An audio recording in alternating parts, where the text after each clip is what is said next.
All right. Hello and welcome to our team training chat for May 22nd. Tonight we are talking about effective networking. And no matter what level you want to achieve in this business, no matter what your goals are, networking is absolutely the key. And really the key to networking is that it's all about building relationships with people. So oftentimes when you think about networking, you might think in your mind of a very formal networking situation where it's maybe with a business related organization or something like that, where you're kind of sitting around in a circle and passing out business cards. And it might not be that appealing, right? So we are just going to chat through some ways to make these networking experiences more effective, because really sitting around in a circle and handing out your business cards with other people isn't really bringing you new business. It's not really that helpful. And it might not be a great use of your time, but there is other situations that are totally networking that might be a little bit outside of the box of what you would traditionally think of, that are super effective ways to build your business and to have a lot of fun while you're doing it too. Because we all joined this business to have fun and not necessarily to feel like you have this like icky job. Like, we want to do things that are bringing us joy, and there are absolutely so many ways that you can mesh the two together. It's totally the beauty of this business that you can do what you love and turn that into a lot of success in your Stella and Dot business too. So I'm going to kick it over to Jess to chat through some of the different networking opportunities that she's had a lot of success with, especially as she relocated and reestablished her business in New York City. And then, and actually she launched her business in a brand new town as well when she first got started. And then I'll share some of my experiences too. We're going to chat through how you can really maximize your time networking and building relationships with other people. And then we're going to chat through your 30-second commercial, which is really how you grab people's attention about your business and do that in a way with a lot of confidence. So Jess, I'll turn it over to you. Okay. So, like Charlotte said, I actually started my Style and Dot business in Charlottesville, Virginia, where I knew my husband and like 5 other people. So when I was starting out, I utilized my alumni connections with the University of Maryland, who was my alma mater, and my Alpha Chi Omega sorority alumni connections. But other than that, I was starting from square one. So what I decided to do is I basically did a hard Google search and did networking events and Googled networking events. And one of the things that actually popped up was the Chamber of Commerce. So every Chamber of Commerce, and this applies to every city, every Chamber of Commerce hosts like women's specific networking events. So you aren't going to know anybody. You're going to put your big girl pants on and you're going to go blindly into one of these Chamber of Commerce meetings. What it is, it's kind of similar to what Charlotte was actually talking about, because everyone is either a business owner or has some sort of higher developed position at a local business. And the mentality behind this is to introduce local business women to one another, to then give referrals out to one another and to just promote relationships between women that are like-minded. I had a great experience with the one in Charlottesville, Virginia. I have not been to the one in New York. I went when I first moved up here, but I haven't been back. Not because it was a bad experience, but just because my schedule was crazy. I would really look into that. I had, like I said, an amazing experience. How the one in Charlottesville kind of went, you sat at a round table and you introduced yourselves, and then they would time you talking to people next to you. And the idea was, you're not technically passing out business cards, but the idea was that you're finding something in common with someone. And if, let's say I'm sitting next to a woman who owns like a dental business, maybe we don't have exactly the right demographic that we can help one another out with. I'm not going to refer people to her because I don't go to her yet because she's not my dentist. But at the end of the day, she now knows that I'm a Style and Dot person. And if something were to come up where she needs something from Style and Dot, or if someone talks about it, it's all about brand recognition and getting your name out there with the brand. So Chamber of Commerce was a great experience. I also did a networking group called Business. Oh my gosh. And now, of course, the acronym isn't coming to me, but the acronym is BNI. So it's like Business Networking International or something. And there are tons of these all over the country. In New York alone, I think has like 12 chapters or something. And this is the type of thing where you pass your business card around. This is a completely referral-based business program. Again, it's meant to be like local business owners and people higher up in their businesses, even if they don't own them. It's meant to have you interact with one another. And then, again, it's like a referral thing. It is co-ed, which I found very helpful because men were like, oh, you do like accessories and jewelry? That's really cool. I have a wife. Like we should talk about just personal shopping kind of thing. So that was a good experience, even if it's going once and being able to kind of check it off your list that, oh, I went to this type of networking event and I exposed myself to something that was a little bit scary and helped build my confidence in whatever way. I think it's worth doing. Other than that, I kind of stay away from those types of networking events. Charlotte is going to go into this in a little bit more detail, but when we were kind of chatting what we wanted to talk about on the call today, it came up that, networking doesn't have to be so business specific. It can be an addition or something that happens because you're doing something else and being involved in something that you really love to do. So for instance, with me, when I moved to New York, I joined the New York Junior League. The reason I did that, first and foremost, was because I wanted to get involved in my local community. I was having a really tough time. I was trying to go through the Boys and Girls Club. That wasn't working. My alumni network up here wasn't really that great. So I was just kind of grasping at straws on how I could get involved with my neighborhood and my city. And also I wanted to meet new women. And what better way to meet new women than to get involved in a women's only organization that are kind of all like you. So the New York Junior League specifically has 2,500 women, tons and tons of community partners and committees that you can participate in as much or as little as you'd like.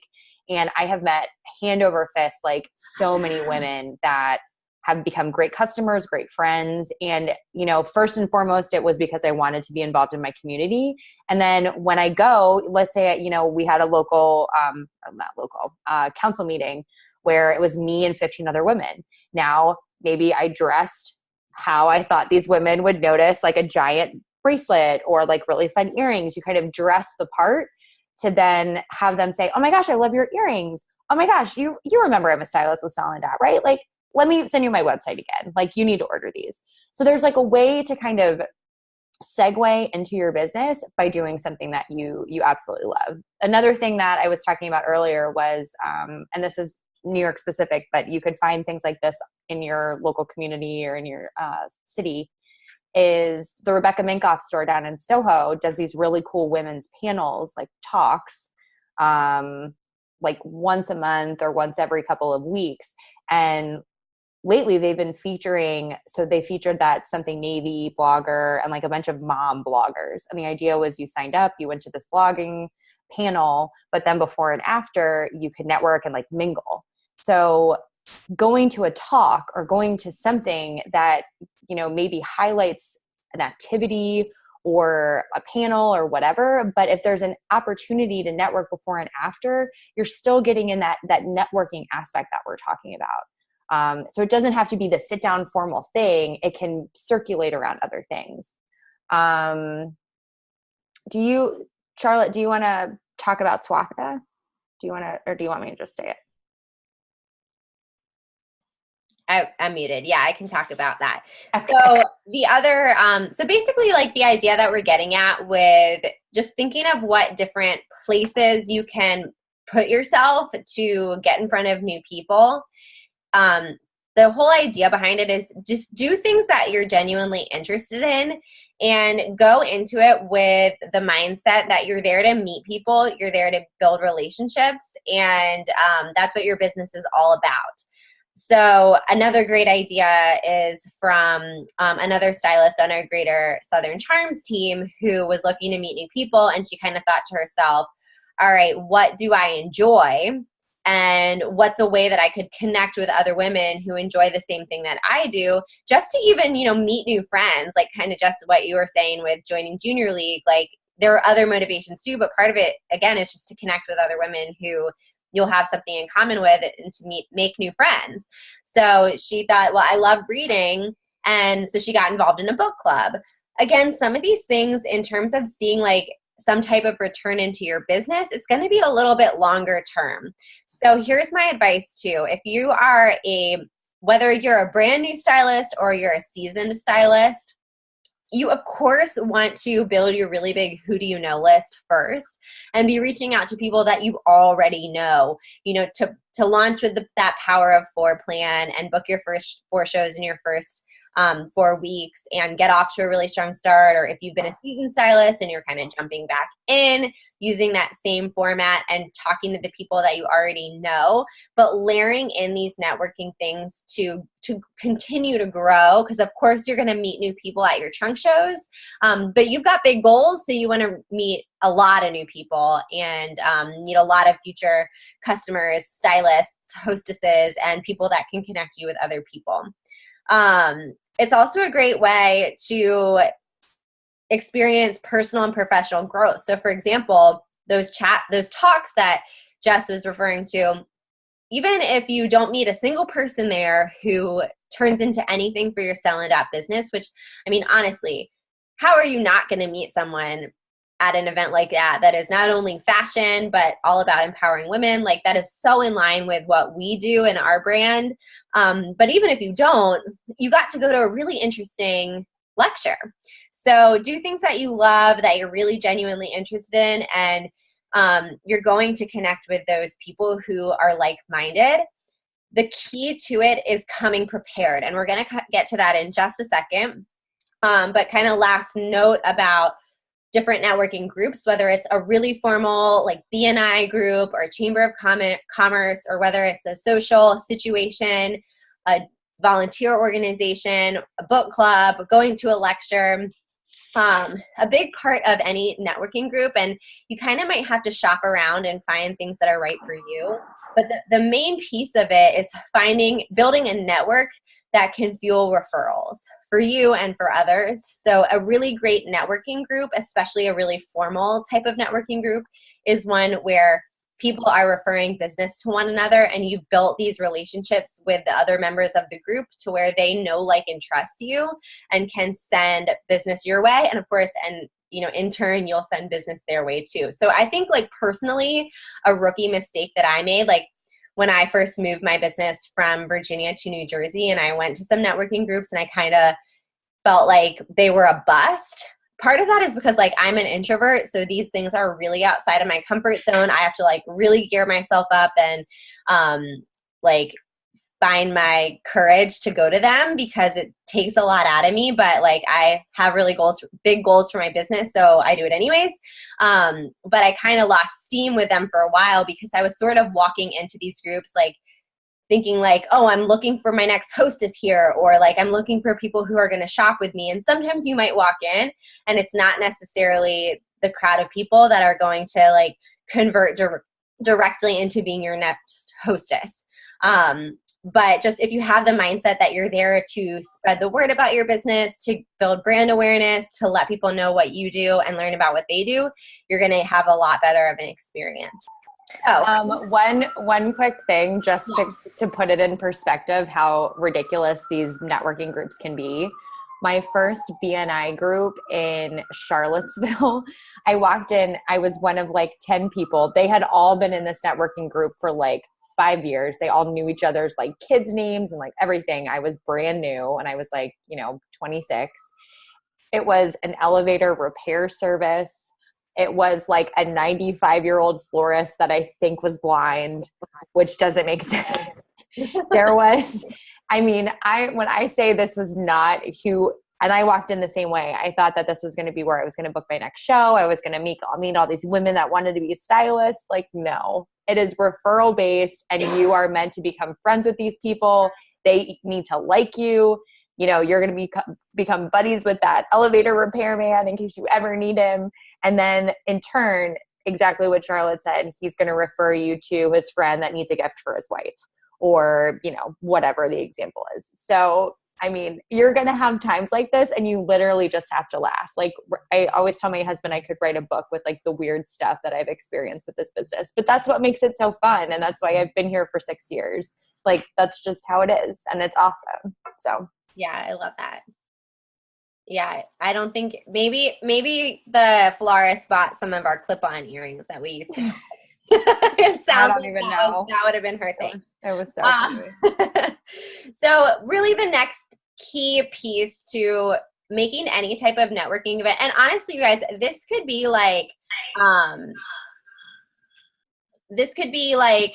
going to a backyard barbecue this weekend over Memorial Day, or hanging out with a big group of family members and friends at the pool. Like, any situation where you're around other people and there's an opportunity for them to ask you about your business, or for you to like weave it into the conversation, the key way that you're going to be able to maximize those opportunities. And of course, it's not that you're turning into that family member that everyone wants to run away from on Thanksgiving. Like, no, you're not harassing everyone to shop with you on the Black Friday sale or the Memorial Day sale. But of course, these are your family members and your friends and people in your life and new people that you're meeting. So come prepared with how to share your business, what to say. Do you have lookbooks with you?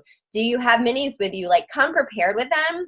But also don't use that as a crutch, because I will say there's definitely been times where I'm like, oh, like I get a compliment and I'm like, oh, thank you. And I'm like, oh, I don't have any minis. Like, I'm just not even going to say anything about like being a stylist, because I just like, but part of it is that mentally I wasn't prepared. Like, when you know you've got yourself like stocked up with minis or business cards or lookbooks, however you want to share your business, it gives you that extra boost of confidence to then also share your 30-second commercial. So we're going to talk about that. But the key piece of it really is that confidence. I feel that I would venture to guess that 9 times out of 10, when someone doesn't share their business on the go or doesn't go to networking events, it's because we're like uncomfortable and anxious about what to say when people ask us about our business and don't kind of have that prepared or like ironed out. And honestly, it's going to probably be a little bit awkward at first, but the beauty of a call like this, or having a, upline mentor to reach out to, is that we can like practice it and kind of have that like little bit of awkwardness to work through it together. And it's something that I feel like I'm like always honing, like what I want to say in my 30-second commercial. So Jess, do you want to go ahead and share yours? I know that yours is very polished, and it comes from your practice, which you can clue everyone into what you do for that. Okay, so like the curtain has been revealed. This has taken many, and granted, I'm sure when I'm going to be given, Charlotte and I are going to role play. I'm sure there's going to be like hemming and hawing in here, and that's totally fine. At the end of the day, you want the person to walk away with like key points about you and your Stylist.business. I also am going to fully reveal that I still practice this in the shower. I practice it if I'm walking to an event. I talk to myself out loud. It is totally fine. And the only way that you're going to get better at this and more confident with this is by saying it more and more. And I don't mean that you should have like it memorized, like you're going to type up something and then you're going to rehearse it and memorize it. I mean, there are certain like phrases and words that come to mind when you think about you and what you do with Style and Dot, and those will start to roll off your tongue more the more you use them. So for instance, let's do a 30-second commercial, just so you know, we call it this so that you guys have like it doesn't have to be 30 seconds, but it just needs to be concise. We used to call it, when I worked in finance, your elevator pitch. So it's basically, if you got into an elevator with someone, by the time you got down to the lobby, did you convey everything that you wanted to with this person before they walked out of the door? So it doesn't have to be 30 seconds. It can be less, it can be more, but just however you think you will effectively convey what you do with Style and Dot to take it to the next level. So, do we want to do like a compliment? Do we want to do, how do you want to do this? Yeah, I can give you a compliment. Okay, so let's say that I am okay, so here we go. This was a real life scenario. So I was sitting next to now someone who is one of my best hostesses. I went into a junior league meeting, not knowing anyone. It was like a talk about heart health, and ended up, I wore like a giant, the lace Genevieve cup that we used to have, or Chantilly cup that we used to have. I sat down next to her and she goes, "Oh my gosh, I love your cuff." And I go, "Oh, thank you so much. Isn't this awesome? You want to know something really cool?" And guys, let's asterisk this really quick. If you're uncomfortable giving a lot of information, you need to have like a hook or some sort of like catch to draw them into the conversation as well. So especially if it's a compliment, there's certain scenarios that it's going to be a little bit different for. But anyway, sorry. So let's start over. Charlotte, compliment me, please. Oh my gosh, I love your bracelet. Oh my gosh, thank you so much. Fun fact about this bracelet, the designer actually designed it after her grandmother's lace wedding dress. Wow. Oh my gosh, that's so amazing. I know, right? It's this brand called Style and Dot. Have you ever heard of them? I feel like maybe I've seen it somewhere, but I'm not sure. You're about to see us everywhere. We just came out with this brand new collection. I actually am a stylist for them. That's cool. Yeah, and guess what? The coolest thing is that our design studio is down in Soho. How awesome is that? Whoa, that's awesome. I can't believe I've never heard of them before. I'm like really into fashion. Oh my gosh, I can tell. I love your earrings. Here, let me grab, I have this great little mini lookbook. Take a look. Let's see. I mean, I think it's totally up your alley. We should talk. Just something like that to get. You're a stylist. Like, what does that mean? So basically, I help style you to the point. Sorry, that was very. I know. I just caught you off guard. It's okay. But that's why we're here, because you can like flub it up. I'm like, this is totally unplanned. This is how it rolls sometimes. So that's a great thing to rehearse is, what do you mean you're a stylist for them? So kind of reflect, what does that mean? So you personally style people, you help people wear things that they never thought they would wear, like kind of reflect a little bit on what that is. So Charlotte, if I were to ask you, what is a stylist, what would you say? So I would say, can I like shift your question a little bit? Yeah. So this is actually something I've been really working through lately but more so to the response of people asking you, like, what do you do?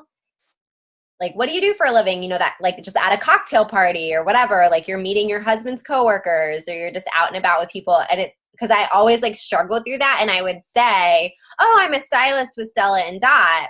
And the problem with that is that like nobody knows what that means. So I actually started shifting what I'm saying. So when people ask what I do, and part of this is just really like me coming from a place of confidence, I'll say I actually own my own business with Stella and Dot. So I style women in our collection. We're a full fashion line. We're really all about a simple way to be stylish. And I'm also a leader with the company. So I help other women launch their own fashion businesses also. And that's kind of how I've recently like summed it up, and I feel like that gives me a lot of confidence, and it's touching on like the two key parts of our business, which are us as personal stylists and selling, and then also sharing the opportunity and helping other women have their own business. Totally. And an example I want to give really quick about that too is, so Kelly Cox and Jenny Foley are two executive leaders for our larger team, the Southern Charms. They always give this example of, they were at like an alumni thing for Virginia Tech or, some sort of networking event probably. And when someone came up to Jenny and asked her what she did, she goes, "Oh, I work for a jewelry company. Like I'm in sales for a jewelry company." And then when they asked Kelly what she did, she said something along the lines of, "Oh, I'm in the business of helping women create financial freedom." Or like she said something like so lovely and like outgoing, and just not, "Oh, I sell jewelry." Because yeah, we do. I mean, we are stylists and our job is to sell things and help women feel good about themselves and style them in ways that they didn't even know they liked. But at the end of the day, it's about flexibility. It's about meeting amazing women and meeting new friends and financial freedom. And if you decide to start a team, helping other women do the same. So there's so many aspects to this business that by lowering yourself and saying like, oh, I just sell jewelry, there's so much more to that. And if I were to hear that, I would just kind of shut down. I mean, I might be interested if you're wearing super cute stuff, like I want to maybe buy something from you. But I think having a well-rounded, even if you haven't, because I know a lot of you haven't quite started teams yet, or maybe you're just starting to decide that you would like to sponsor a stylist or two, we can still kind of help you hone your 30-second commercial to include other aspects like that of your business as well. Yeah, and I think that even if you haven't sponsored a single person, it's all about the confidence that you're presenting it with. So you could still totally say, I have my own business with Stella and Dot. I rep our super cute fashion line, and I also offer women an opportunity to do what I do and have their own business as well. So it's not that you're lying and you're saying like, I have this big, huge team, but it's throwing it out there that that's a piece of what you do in your business. And then what I'm finding is that people pick up on whichever thing is a little bit more intriguing to them. So maybe they're super interested in learning about, oh, okay, so you have a fashion line. What does that look like? Or how do you sell your product? Do you have a store? People will start to ask you questions, or maybe they're like, oh, you help other women launch businesses. That's really cool. Tell me more about that. And then it kind of can cater to like what they're intrigued by also. But I really think the key piece of it is confidence. And I was telling Jess, and confidence doesn't mean that you're not nervous. I was telling Jess earlier that last week I went to this, it was a Dress for Success women's empowerment breakfast. Again, it wasn't technically like a networking event, but obviously it was like-minded women. It was a really interesting keynote speaker. And Dress for Success is an organization that, of course, we partner with as all of Stella and Dot, and I'm working on kind of trying to partner with them locally. But when I didn't know anyone who was going to it. It was an event that was supposed to have, I think it was around 100 people were at this event. I didn't know anyone who was going to be there. And literally as I was driving there, I like had butterflies in my stomach. Like I was feeling like so nervous about it.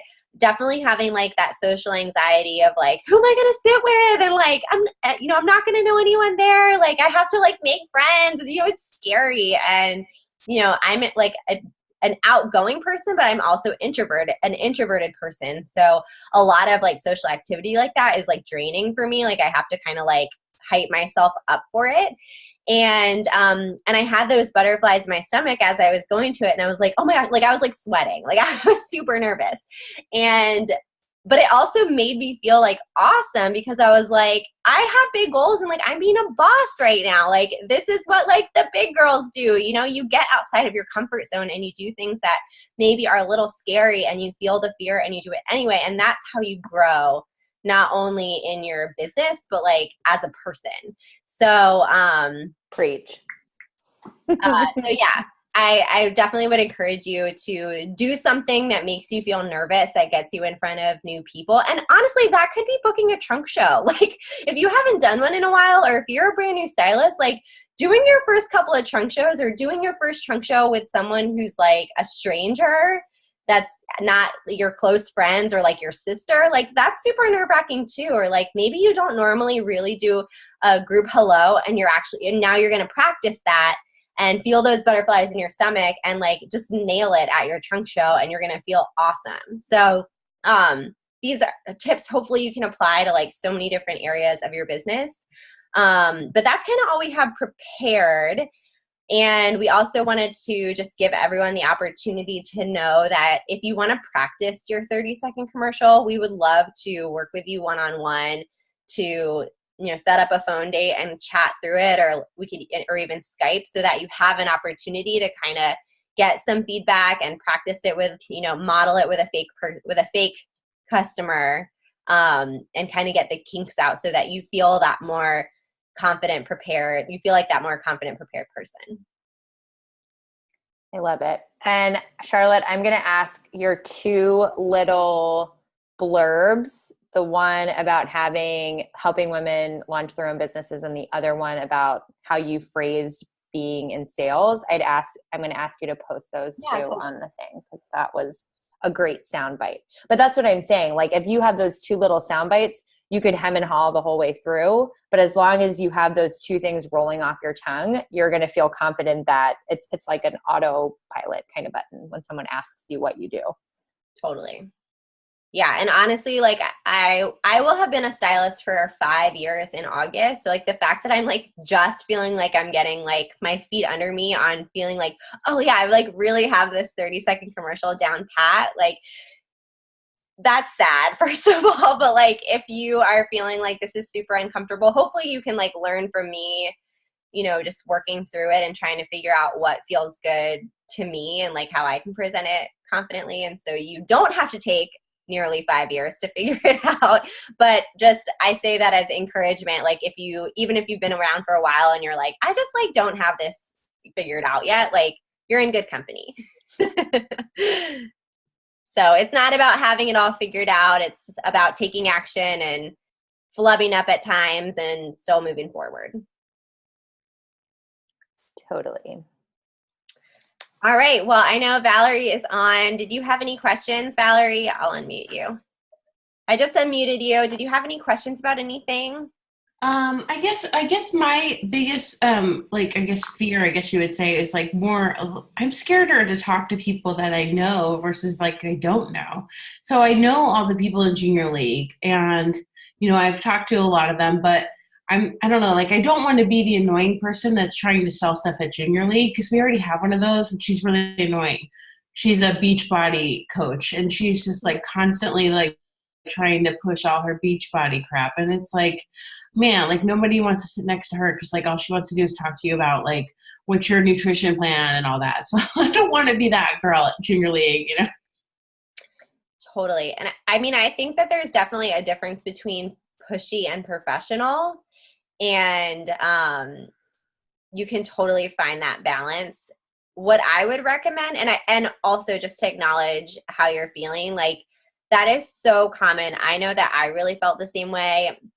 And I'm at a point in my business where I'm really, really looking to grow, and actually was just kind of reflecting like, okay, who can I reach out to? Who can I talk to? And I was like, you know what? I have a lot of like low hanging fruit that I've really never talked to that much about my business. Like, literally, Valerie, like family members, like cousins that I've never really talked to that in depth about my business, because I felt exactly the same way.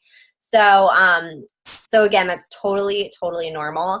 And what I'm doing, which might be helpful to you, is just sharing kind of like, hey, here's what I'm doing. I would love to just hop on the phone with you and pick your brain about, you know, how you might be able to help me, and some ways that it could help you too. And then just kind of chat through with them and say like, here is why I just started with Stella and Dot. You may or may not be familiar with us. Would love to share more if you don't know about us. Here's why I'm excited about it and kind of what I'm looking to do to grow.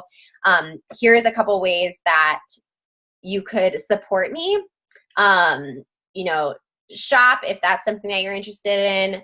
Be a hostess. I would love to connect with your friends and hook you up with free product.